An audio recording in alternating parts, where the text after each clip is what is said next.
नमस्कार, मैं हूं संजय शर्मा। आप देख रहे हैं 4 PM न्यूज़ नेटवर्क।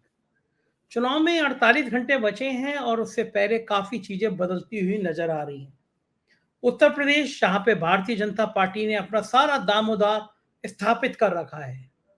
ये मान के चल रहे हैं कि उत्तर प्रदेश में जो बची हुई सीटों का नुकसान होगा, जो बाकी राज्यों में नुकसान हो रहा है, वो उत्तर प्रदेश में हम पूरा करेंगे।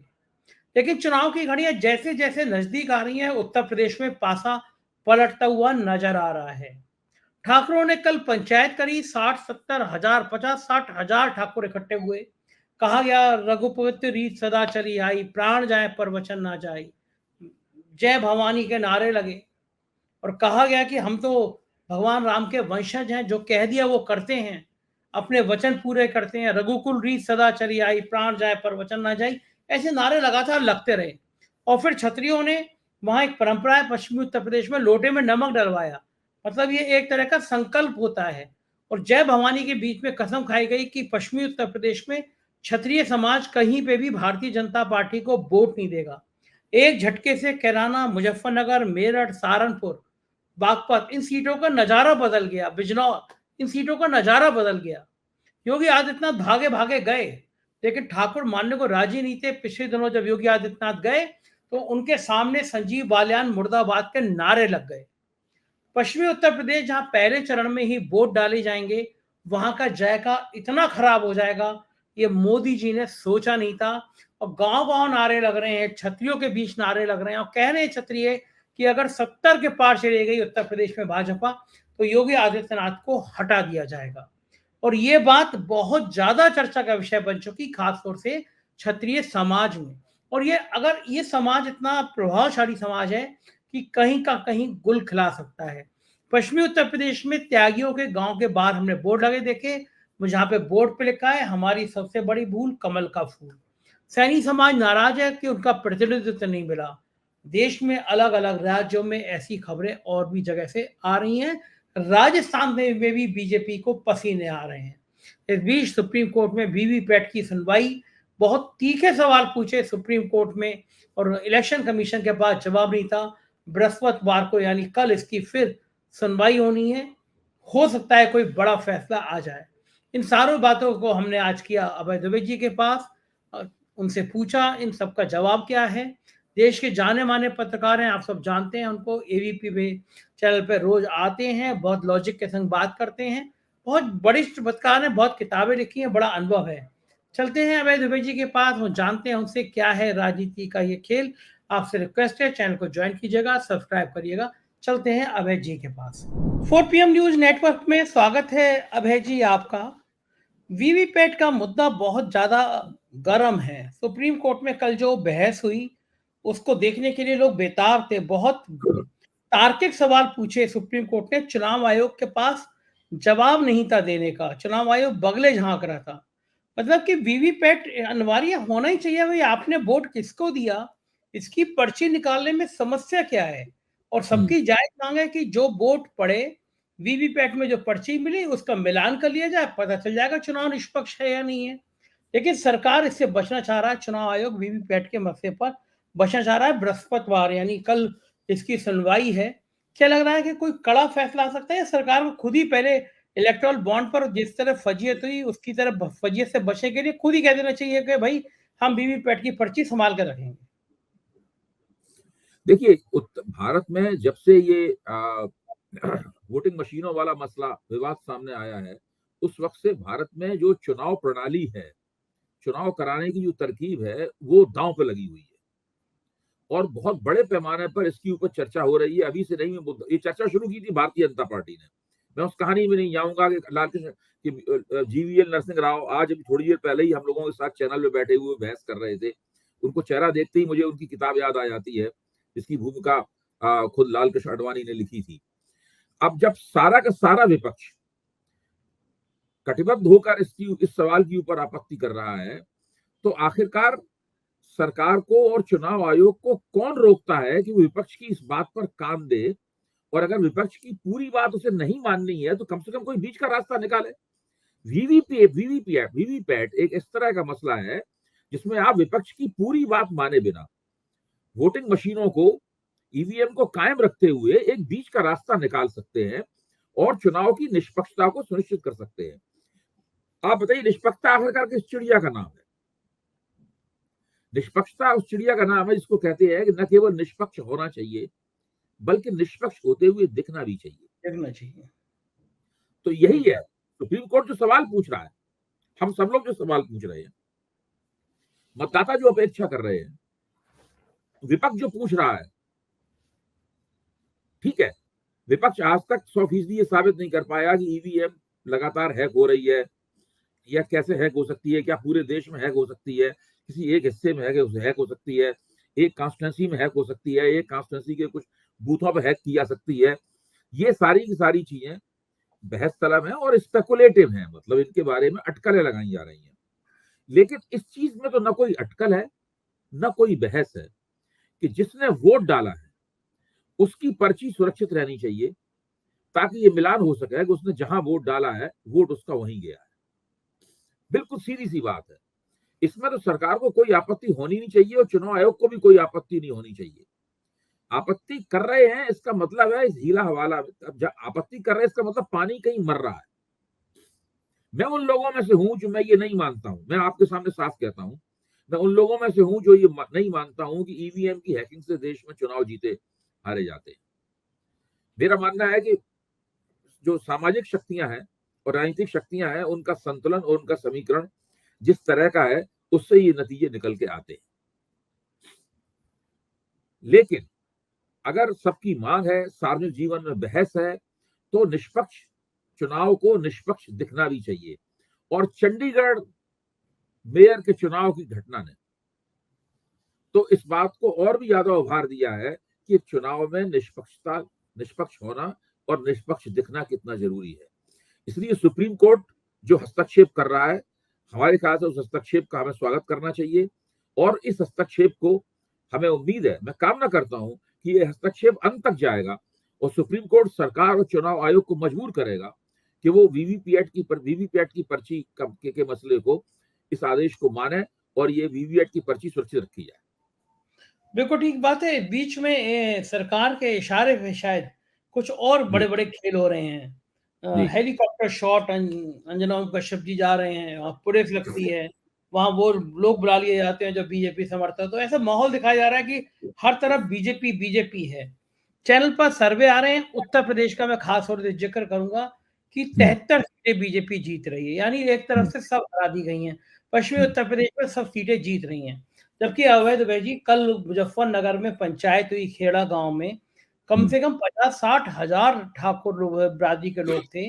उन्होंने नमक में लोटे में नमक डाला, ये सौगंध ली जाती है, परंपरा है कि इस तरह नमक डाल के सौगंध लेते हैं। सबने सौगंध खाई, कहा कि हम भगवान राम के वंशज हैं और रघुकुल रीत सदा चली आई, प्राण जाए पर वचन ना जाए। सबने सौगंध की कि हम बीजेपी को वोट नहीं देंगे। इतनी बड़ी पंचायत ठाकुरों की कि मोदी जी की रैली से दुगनी भीड़ थी वहां, योगी जी की रैली से दुगनी भीड़ थी वहां। सहारनपुर, कैराना, मुजफ्फरनगर, मेरठ, सब जगह से क्षत्रिय बंधु आए थे। त्यागी समाज ने गांव के बाहर बोर्ड लगा दिए, हमारी सबसे बड़ी भूल कमल का फूल। सैनी समाज को टिकट नहीं है, सैनी समाज सड़कों पर है। पश्चिमी उत्तर प्रदेश का जहां पहले चरण में मतदान है, बीजेपी का पूरा इतिहास भूगोल बदला हुआ नजर आ रहा है। तो भी ये सर्वे दिखा रहे हैं कि बीजेपी की 73 सीट आ रही है, जबकि पहले ही चरण में 5-6 सीटें फंसती हुई नजर आ रही हैं। तो क्या ये चैनल प्रायोजित होते हैं और फिर उत्तर प्रदेश में सीन क्या दिख रहा है आपको?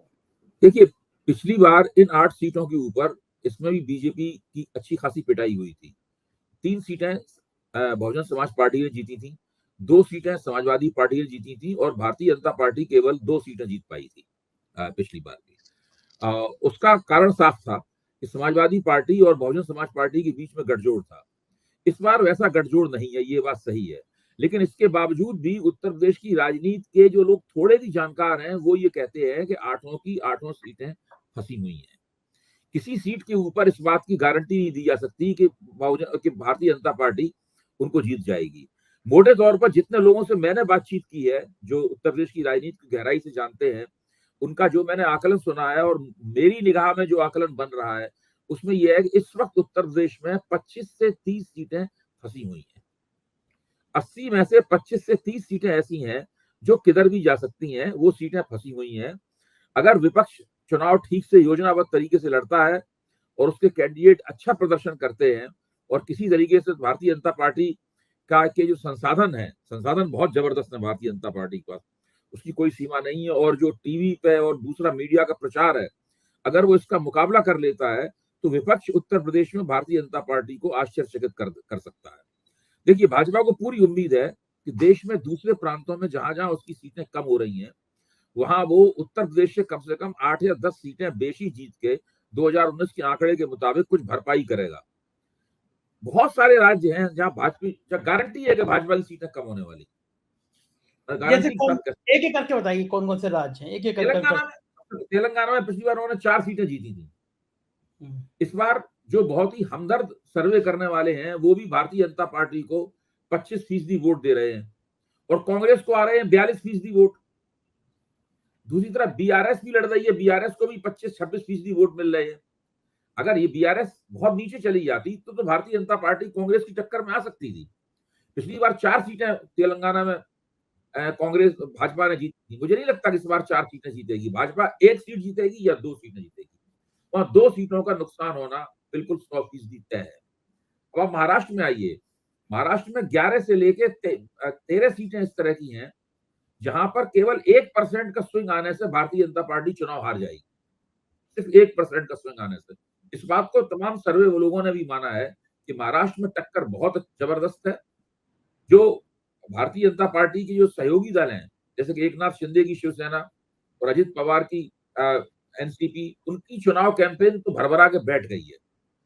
यानी उनको जितने टिकट मिले हैं, उनको तो आप मान के चलिए कि उनमें किसी का भी जीत पाना बहुत मुश्किल है। कुछ एक आध जीत जाए तो जीत जाए। वहां मुख्य तौर पर भाजपा के कैंडिडेट ही टक्कर में है। बाकी सब जगहों पे तो इनकी पिटाई सुनिश्चित है। समझा ये जा रहा है कि उद्धव ठाकरे की शिवसेना, जो कि महाविकास आघाड़ी की सबसे ताकतवर पार्टी है, जिसको सबसे ज्यादा टिकट मिले हैं, वो बहुत ही ताकत के साथ चुनाव लड़ रही है। उसके साथ बड़ी हमदर्दी है और वो एकनाथ शिंदे के जहां जहां उनके खिलाफ उम्मीदवार हैं, सबकी कस के धुनाई करने वाली है और भारतीय जनता पार्टी के उम्मीदवारों को बहुत ही करारी टक्कर वो देने वाली है। तो महाराष्ट्र में मैं मानता हूं भारतीय जनता पार्टी को 10 से लेकर 15 सीटों का नुकसान होगा महाराष्ट्र के अंदर। बिहार में कम से कम भाजपा को 10 सीटों का नुकसान होगा, आप ये निश्चित समझ लीजिए। अब आप आइए कर्नाटक में। कर्नाटक में पता नहीं किस तुफैल से इन लोगों ने तय कर लिया है कि जितने भी वोकलिगा वोट हैं वो सारे के सारे जनता दल सेकुलर को मिल जाएंगे। इस लिहाज से वो भारतीय जनता पार्टी को मिल जाएंगे और भाजपा पहले की तरीके से उसके बल्ले बल्ले कर्नाटक में हो जाएगी। मैं इसमें बिल्कुल यकीन नहीं करता, ऐसा नहीं होगा। लद्दाख की सीट भी भाजपा हार रही है जो पिछली बार उसने जीती थी। अब तो सब लोगों ने कह दिया है कि लद्दाख में जो लगातार सोनम वांगचुक अनशन कर रहे थे और लद्दाख में जो नाराजगी है उसकी कोई सीमा नहीं। लद्दाख के लोग तो भाजपा को वोट देने को तैयार ही नहीं है। तो ऐसे इस देश में बहुत सी सीटें हैं जो पिछली बार भारतीय जनता पार्टी के पास थी, वो भारतीय जनता पार्टी हार रही है। तमिलनाडु और केरल में भारतीय जनता पार्टी को कोई सीट नहीं प्राप्त हो रही है। आंध्र प्रदेश में उसने तेलुगु देशम पार्टी से समझौता किया है और इसके बावजूद समझौता कर और पवन कल्याण की जन कल्याण पार्टी है, जन सेना है, इस पे वो कापुओं की पार्टी है मुख्य तौर पर, उसके जरिए वोट मिल रहे हैं। भाजपा केवल 6 सीटें लड़ रही है आंध्र प्रदेश में, 10 केवल विधानसभा की सीटें लड़ रही है। मेरा पिछली बार भारतीय जनता पार्टी को 1% से भी कम वोट मिला था वहां, ध्यान कीजिए। पिछली बार भारतीय जनता पार्टी को 1% से भी कम वोट मिला था आंध्र प्रदेश में। तो अब ये उम्मीद करना कि अचानक भारतीय जनता पार्टी का वहां वोट बढ़ जाएगा और उसकी बल्ले बल्ले हो जाएगी, ये केवल बहुत ही भाजपा समर्थक इस प्रकार की उम्मीद जता सकते हैं। मेरा मानना है कि पूरे देश में चुनाव फंसा हुआ है। कुछ प्रांत ऐसे हैं जहां भारतीय जनता पार्टी अच्छे परिणाम निकालेगी, लेकिन अच्छे परिणाम और 100% परिणामों में अंतर होता है।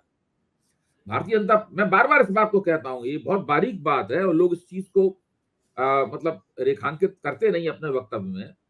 जैसे कि मान लीजिए किसी प्रदेश में 25 सीटें हैं और भारतीय जनता पार्टी उसमें से मान लीजिए 21 सीटें जीतती है। सब लोग कहेंगे भाई बहुत अच्छा परिणाम है, इससे अच्छा परिणाम क्या हो सकता है? एक पार्टी 25 में 21 जीत जाए।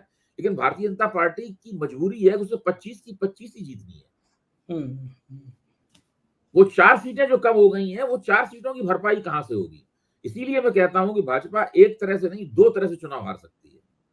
एक तो ये है कि उसकी आउटराइट डिफीट हो जाए, उसकी सीटें 150 पे आ जाए, उसकी सीटें 200 से नीचे चले जाए, आउटराइट डिफीट हो जाए। और दूसरा ये है कि भारतीय जनता पार्टी अपने प्रभाव क्षेत्र में भी अच्छा परिणाम निकाले, लेकिन 100% परिणाम निकालने से चूक जाए और इस तरीके से वो बहुमत से नीचे आ जाए। तो ये दो तरह की पराजय भाजपा दो तरह की पराजय का सामना करने के लिए अभिशप्त है। अच्छा, बंगाल में क्या आपको क्या लगता है अभय जी, बंगाल में क्या सीन होगा, बंगाल के रिजल्ट क्या बंगाल में मानता हूं कि भाजपा को 10 से लेकर 13 के बीच में सीटें मिलेंगी, वहां भी कम से कम 5 सीटों का नुकसान होगा भाजपा। तो आपने जो अनुमान बताया, जो अंदाजा बताया, अगर मोटा मोटा जोड़े तो भाजपा 225 के आसपास सिमटती हुई नजर आ रही है। हाँ बिल्कुल, 275 से नीचे भाजपा आएगी, 275 से नीचे 50 सीटें अगर कम हो जाती हैं तो 225 रह जाती हैं। अगर 225 सीटें रह जाती हैं तो क्या लगता है आपको फिर सरकार किसकी बनेगी? अगर 225 सीटें रह जाती हैं तो फिर देखना पड़ेगा, एक तो भाजपा के जो भी तथाकथित रूप से वो हैं घटक दल हैं, वो घटक दल कितना हासिल करते हैं। उसमें बड़े घटक दलों में तो तेलुगु देशम ही एक बड़ा घटक दल है देखा जाए तो भारतीय जनता पार्टी का, और जनता दल यूनाइटेड है बिहार में, जनता दल सेकुलर है कर्नाटक में। ये बड़े घटक दल है। अकाली दल उनका घटक दल रहा नहीं, शिवसेना घटक दल रही नहीं, उसको तोड़ के एक हिस्से को उन्होंने अपने मिला लिया है। तो अब बड़ी पार्टियां तो भाजपा के साथ है नहीं, तो मुझे नहीं लगता कि भाजपा को 25 से 30 सीटों का कोई भी कुशन एनडीए के घटक दलों द्वारा मिल पाएगा। लेकिन भाजपा को एक बड़ा क्वेश्चन ये मिलेगा कि अगर तेलुगु देशम आंध्र प्रदेश में हार जाती है, जिसकी मुझे उम्मीद है कम से कम हार जाएगी, क्योंकि वाईएसआर रेड्डी को अकेले दम पर 40 से 42% का वोट दिखाया जा रहा है। इसका मतलब है कि वाईएसआर रेड्डी कांग्रेस के खिलाफ कोई एंटी इनकम्बेंसी वहां पर नहीं है।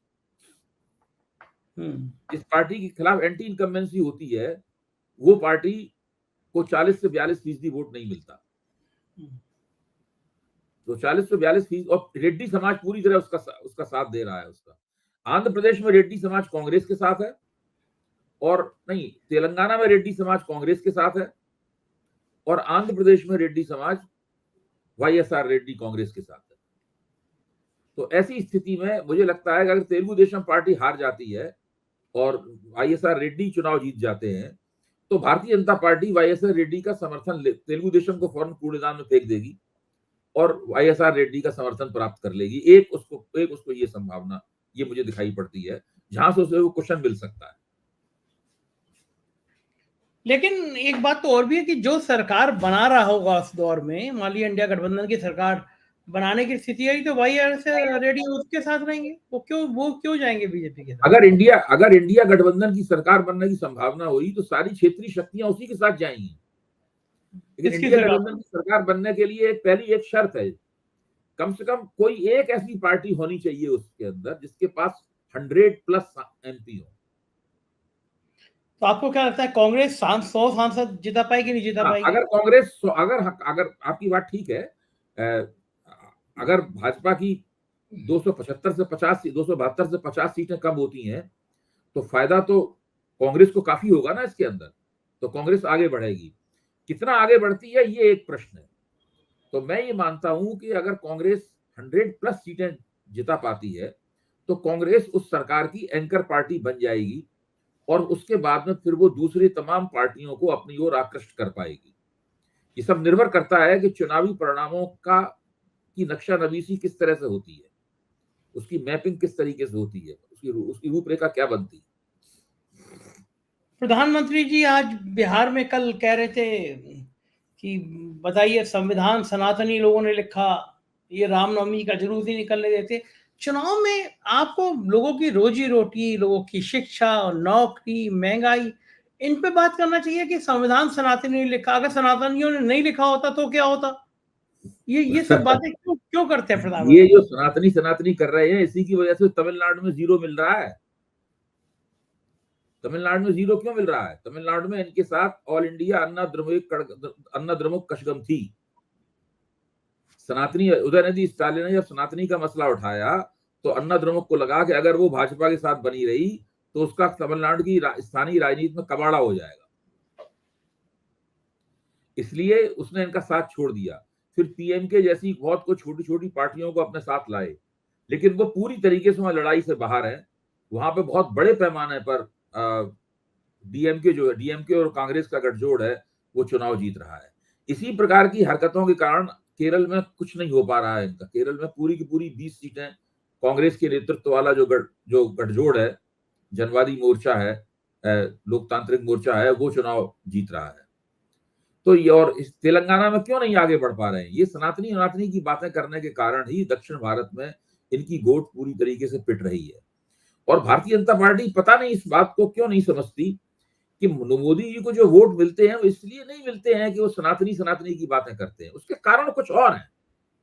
जो भी वोट मोदी जी को मिलता है इसलिए नहीं मिलता है कि ये सनातनी की बात करते हैं। अगर इतने सनातनी थे तो जिस तरीके से उन्होंने राम मंदिर की प्राण प्रतिष्ठा की है, आप सोचिए ना, जिस तरीके से राम मंदिर की प्राण प्रतिष्ठा की है वो कोई सनातनी व्यक्ति तो नहीं कर सकता।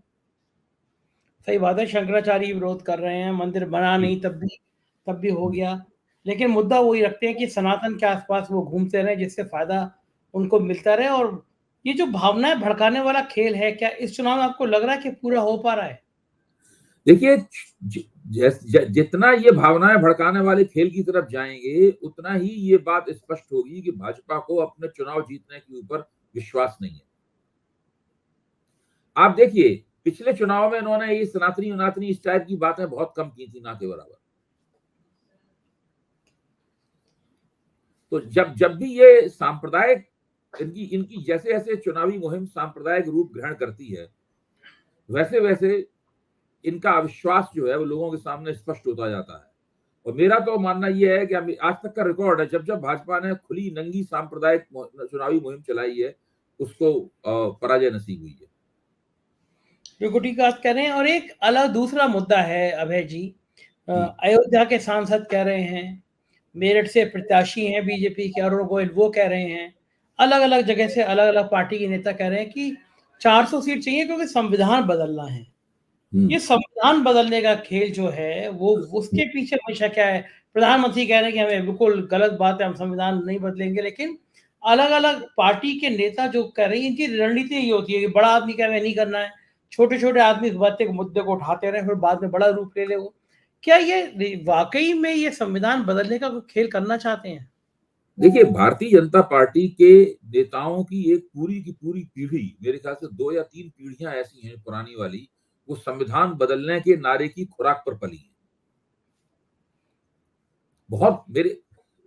जब 10 साल तक कांग्रेस की हुकूमत रही, तो उसके आखिरी दौर में आते आते इन लोगों को लगा कि इन्हें संविधान बदलने के आग्रह को छोड़ देना चाहिए। इसीलिए नरेंद्र मोदी जैसे ही प्रधानमंत्री चुने गए, उन्होंने पहली बात ये कही कि संविधान हमारा सबसे बड़ा धर्म ग्रंथ है। जाहिर है, धर्म ग्रंथ के अंदर कोई परिवर्तन नहीं किए जाते। राष्ट्रीय स्वयंसेवक संघ भी, मोहन भागवत ने भी अपने भाषणों में कहा है कि हम संविधान नहीं बदलेंगे। लेकिन याद कीजिए, अटल बिहारी वाजपेयी प्रधानमंत्री थे तो उन्होंने संविधान में परिवर्तन के लिए एक आयोग बनाया था। अगर वो 2004 में चुनाव नहीं हारते तो वो आयोग और भी काम करता। तो वो इन लोगों में, जब संविधान बना था 50 के दशक में, तभी ऑर्गेनाइजर में इस प्रकार के लेख छपते थे कि मनुस्मृति जब हमारे पास है तो हमें संविधान की क्या आवश्यकता है। इस प्रकार के लेख उसमें छपते थे। तो इन लोगों में इस प्रकार का आग्रह रहा है, एक विचारधारात्मक आग्रह है। हालांकि भारतीय जनता पार्टी ने आधिकारिक रूप से इस आग्रह को छोड़ दिया है, राष्ट्रीय स्वयंसेवक संघ ने भी छोड़ दिया है, लेकिन अभी भी वो पिछला मतलब जो आग्रह है, एक बड़े कार्यकर्ताओं के एक बड़े हिस्से में वो मौजूद है। अब नरेंद्र मोदी ने तो 400 का नारा इसलिए दिया है कि किसी तरीके से 272 तो मिल जाए। 400 का नारा इसलिए दिया है, लेकिन वो जो विचारधारात्मक लोग हैं वो इस तरह से उसको पेश कर रहे हैं कि हमें संविधान बदलना है। आपको ध्यान होगा कि इनका जो हेगड़े नाम का एक कर्नाटक का सांसद है, जो बहुत ही सांप्रदायिक किस्म का, अनंत हेगड़े, उसने भी चुनावी प्रक्रिया शुरू होने से पहले संविधान बदलने की बात कही थी। अनंत हेगड़े, हाँ, अनंत हेगड़े, उसका टिकट भी कटा है। अब देखिए इस प्रकार के नेताओं से ये कैसे निपटते हैं, क्योंकि ये नाथूराम गॉडसे की तारीफ करना, भगत सिंह का बुत बनाकर उसमें, महात्मा गांधी का बुत बनाकर उसमें गोलियां मारना, ये सब जो हरकतें होती हैं, वो ऐसे ही लोगों द्वारा होती हैं। ये संविधान बदलने की बात करने वाले लोग भी इसी कतार में खड़े हुए हैं। बिल्कुल ठीक बात है। अभय जी, मैं वापस आपको यूपी पे लौटाना चाहता हूँ। यूपी का आपको सीन नजर क्या आ रहा है? मुझे कुछ समझ में नहीं आ रहा, क्योंकि जिस तरह से क्षत्रिय समुदाय योगी जी को लेकर बड़ा सेंसिटिव हो रहा है, उसको लग रहा है ये 300 पार गए और योगी जी हटे, तो ये जो रिएक्शन अब लगातार बढ़ता चला जा रहा देखिए, है, अब तो कब ये बात बहुत ज्यादा आ रही है। शुरू में मैंने भी, आपने जब बात कही थी तो मैं ईमानदारी से कह रहा हूं, मुझे नहीं लगा था कि ये बात गंभीर रूप अख्तियार करेगी। आपने काफी पहले मुझसे ये बात कही थी 4 PM के मंच पे चर्चा करते हुए, और मेरे ख्याल से आप पहले व्यक्ति थे जो जिसने ये बात कही थी। लेकिन अब मैं देखता हूँ अब सभी लोग ये बात कह रहे हैं। बड़े बड़े सेफोलॉजिस्ट जिनसे मैं रोज मिलता हूँ, तकरीबन डेली मुलाकात होती है, सुबह एक से और शाम को दूसरे से, वो सब भी टीवी पे तो नहीं बात कहते, लेकिन साथ में चाय कॉफी पीते हुए ये बात जरूर कहते हैं कि पूरे उत्तर प्रदेश में इस बात की चर्चा है कि अगर भारतीय जनता पार्टी की 75 सीटें आ गई तो फिर मुख्यमंत्री आदित्यनाथ का पत्ता साफ है। नरेंद्र मोदी उनसे छुटकारा प्राप्त करना चाहते हैं, और 75 सीटों का मतलब होगा कि वो इतने एम्बोल्डेंड हो जाएंगे, इतने जोश में आ जाएंगे, उन्हें लगेगा कि अब आदित्यनाथ की उन्हें कोई जरूरत नहीं है, वो उनको हटाएंगे, अपनी एक कठपुतली मुख्यमंत्री के कुर्सी पे बैठाएंगे, ताकि वो बिल्कुल पीएमओ से जो आदेश मिले उसका पालन करते हुए सिर झुकाकर उत्तर प्रदेश का मुख्यमंत्री बना रहे। ये पूरी सब लोग इस तरह की बातचीत कर रहे हैं। अब इस बातचीत का चुनावी फलितार्थ क्या होगा, सवाल ये है, इस बातचीत का चुनावी फलितार्थ क्या होगा? क्या भारतीय जनता पार्टी को इस बातचीत का परिणाम ये होगा कि वो 45-50 पे आ जाए, मतलब 45 और 50 के बीच में कहीं आ जाए? अगर भारतीय जनता पार्टी 45 और 50 के बीच में आ जाती है तो फिर 250 सीटें भी नहीं मिलेंगी, मैं आपको बता रहा हूं। मतलब उत्तर प्रदेश इनकी आत्मा है, अगर उत्तर प्रदेश से गड़बड़ाए तो फिर ये हर जगह से गड़बड़ाए। बिल्कुल बिल्कुल। और उत्तर प्रदेश में अगर यही क्षत्रियों का अगर गुस्सा बना रहा तो अभय जी मामला गड़बड़ा जाएगा ना। आप तो बता रहे हैं कि सैनियों में भी असंतोष है, उधर भी त्यागी असंतोष है, त्यागी समाज में भी है। त्यागियों में भी असंतोष है, क्योंकि ये बिरादरियां जो हैं वो खासतौर से पश्चिमी उत्तर प्रदेश में तो काफी हैं। और पश्चिमी उत्तर प्रदेश में अगर पश्चिमी उत्तर प्रदेश से ही भाजपा का विजय अभियान शुरू होता था हमेशा, चाहे विधानसभा हो चाहे लोकसभा हो। अगर यहाँ आप विजय अभियान को रोक देंगे तो आगे भी नहीं बढ़ पाएगा। बिल्कुल ठीक बात है, बहुत कठिन है डगर पनघट की। बहुत बहुत शुक्रिया अभय जी, आपने समय दिया, हमसे बातचीत करी, आभार आपको। तो ये था अभय दुबे जी, आपने सुना राजनीति की तमाम बातें, भारतीय जनता पार्टी की भविष्य की सारी रणनीति। मुझे यकीन है ये बातचीत पसंद आई होगी, अपनी राय से अवगत रहिएगा। शुक्रिया, थैंक यू।